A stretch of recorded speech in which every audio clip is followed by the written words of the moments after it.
तर नमस्कार कृषी मित्रांनो. आता ऍग्रिकल्चर नंतर आपल्याला करिअर ऑपॉर्च्युनिटीज काय काय असू शकतात आणि आपण कशा प्रकारे करिअर करू शकतो ते आपण या रील मध्ये जाणून घेणार आहोत. तर प्रामुख्याने आपण गव्हर्नमेंट एक्झाम देऊ शकतोय, प्रायव्हेट कंपनीमध्ये वर्क करू शकतोय किंवा बिझनेस स्टार्टअप सुरू करू शकतोय. आज सर्वात पहिल्यांदा आपण या रील मध्ये आपण गव्हर्नमेंट एक्झाम द्वारे कुठल्या कुठल्या पोस्ट मिळवू शकतोय किंवा कुठल्या एक्झाम देऊ शकतोय ते जाणून घेऊया.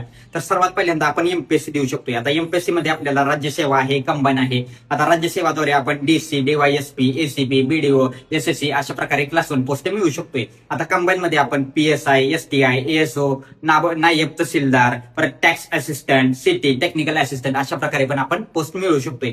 त्यानंतर आपण आयबीपीएस म्हणजे बँकिंगद्वारे आपण कुठल्या कुठल्या पोस्ट मिळवू शकतोय ते जाणून घेऊया. तर आयबीपीएस दिल्यानंतर आपण PO, CSA, SO, RRB, AFO, NABARD अशा प्रकारे पोस्ट किंवा एक्झाम आपण देऊ शकतोय. त्यानंतर आपण फसाईच्या पण एक्झाम आपण देऊ शकतोय. त्यानंतर आपण आयसीएआरआय अशा प्रकारे पण एक्झाम देऊन आपण एआरएस, डीएआरई, एसआरएफ, एसटीओ, टीएआय अशा प्रकारे पोस्ट आपण मिळवू शकतोय. त्यानंतर आपण महानगरपालिकामध्ये एफओ लँडस्केपिंग क्लर्क म्हणून पण वर्क करू शकतोय. त्यानंतर आपण केव्हीके मध्ये senior scientist, SMS farm manager, assistant and stenographers म्हणून पण आपण वर्क करू शकतोय. त्यानंतर आपण युनिव्हर्सिटीमध्ये assistant professor, research associate, lab assistant, gardener अशा प्रकारे पण आपण पोस्ट मिळवू शकतोय. तर ह्या झाल्या गव्हर्नमेंटच्या एक्झाम. आणि अशाच अपडेटसाठी आपल्या या इंस्टाग्रामच्या पेजला फॉलो करा. आणि जर तुम्हाला बिझनेस आणि प्रायव्हेट कंपनीमध्ये आपण कशा प्रकारे वर्क करू शकतोय किंवा कुठल्या पोस्ट मिळवू शकतोय त्यासाठी आपल्या या रीलच्या कमेंटला बिझनेस कमेंट करा. त्याबद्दल आपण माहिती देत राहू. थँक्यू.